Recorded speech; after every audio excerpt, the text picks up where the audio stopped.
Ang ebanghelyo natin ay Luke 4:16-30. Ako po si Father Luciano Feloni, Parish Priest ng Kristong Hari sa Diocese of Novaliches.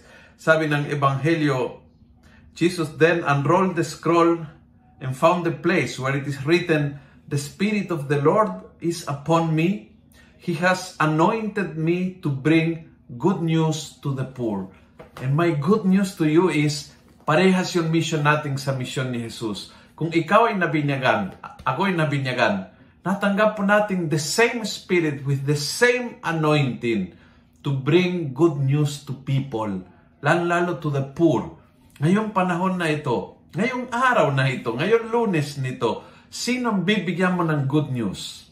Simpleng good news. Alam mo yung mahirap na pamilya na abutan mo ng 5 kilong bigas, great news sa kanila yun eh.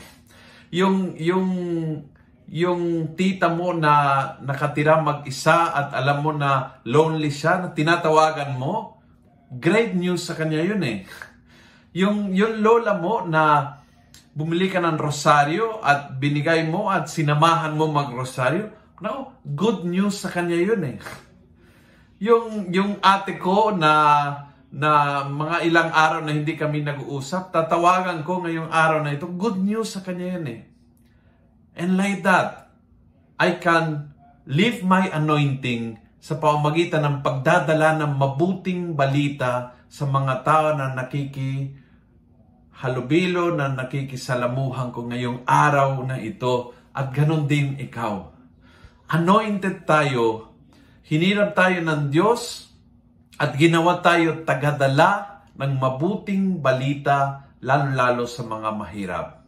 Gawin natin ito. Gawin natin, and the more you give good news, your life ay napupuno ng good news. The more na naging blessing ka sa iba, ikaw ay maging sobrang mapalad. Ito ang sekreto, ito ang susi, itong misyon ni Jesus na naging tuloy misyon mo, na naging tuloy misyon ko nung tayo nabinyagan. Kung nagustuhan mo ang video ito, pass it on. Punuin natin ng good news ang social media. Gawin natin viral araw-araw ang salita ng Diyos. God bless.